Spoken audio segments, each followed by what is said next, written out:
Taxi म्हटलं की taxi चालक पुरुषच असणार असा काहीसा आपला समज। मात्र मुंबईत तुम्हाला महिला टॅक्सी चालकही दिसणार आहेत।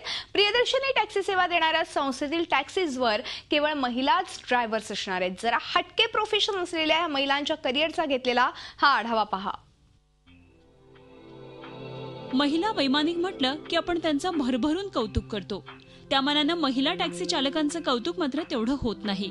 महिला टॅक्सी चालकांसमोरील आव्हान तसं दुहेरी असतं, कारण घरची आर्थिक परिस्थिती फारशी चांगली नसते, तर नाईट शिफ्ट, विविध प्रकारचे प्रवासी अशा बाबींशी या महिला टॅक्सी ड्रायव्हर्सही डील करतात। यातल्या अनेक टॅक्सी चालक महिला आपल्या या नोकरीवर आपल्या कुटुंबाचा गाडा ओढत आहेत। दैनंदिन समस्यांना तोंड देत या महिला यशस्वीपणे टॅक्सी चालवून आपल्या कुटुंबाला हातभार लावतात। माझी 2 मुलं आहेत, दोघं पण कॉलेजला आहेत। मी शिक्षणामध्ये कॉलेजला गेले, पण ड्रायव्हिंगच्या कारण मला खूप हेल्प झाली। त्याच्याबद्दल मी खूप थँक्यू, आभारी आहे मॅडमची, का मॅडमने वुमनसाठी एवढं मोठे कार्य केलं ना, त्यांना खूप धन्यवाद आहे। आणि बाकीच्या महिलांनी पण पुढे यायला हवंय, कारण का खूप खूप चांगलं काम आहे ड्रायव्हर। असं काय घाबरायचं नाही बात आहे, कारण का आम्हाला खूप दाखवायचं का आम्ही पण काहीतरी करू शकतो ना। महिला पण असं घरात बसून रडला तर आम्ही पुढे नाही जाणार ना। ही संस्था या महिलांना जसं टॅक्सी चालवण्याचं प्रशिक्षण देतात, त्याचप्रमाणे स्वसंरक्षणाचंही प्रशिक्षण त्यांना दिलं जातं, कारण या महिला नाईट शिफ्टही करतात। रात्रीच्या वेळी हायवेवरूनही या महिला आपली टॅक्सी बेधडकपणे चालवतात।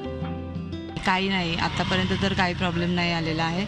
शिवाय बाहेर पब्लिक सुद्धा आणि पोलीस सुद्धा, आपले मुंबई पोलीस आहेत, ते पण सपोर्ट करतात आम्हाला, त्यामुळे अजून तरी काही प्रॉब्लेम आला नाही। सगळे सपोर्ट करतात। पॅसेंजर आमचं प्राऊड फील करतात की लेडी ड्रायव्हर आहे। त्यांना जेंट्स ड्रायव्हरपेक्षा आम्ही लेडीज ड्रायव्हर म्हणून जास्त सेफ वाटतो, जेंट्स पॅसेंजरला सुद्धा। राज्य महिला आयोगाच्या माजी अध्यक्षा सुशीबेन शहा यांनी 2008 मध्ये प्रथम ही महिला टॅक्सी चालक असणारी सेवा सुरू केली।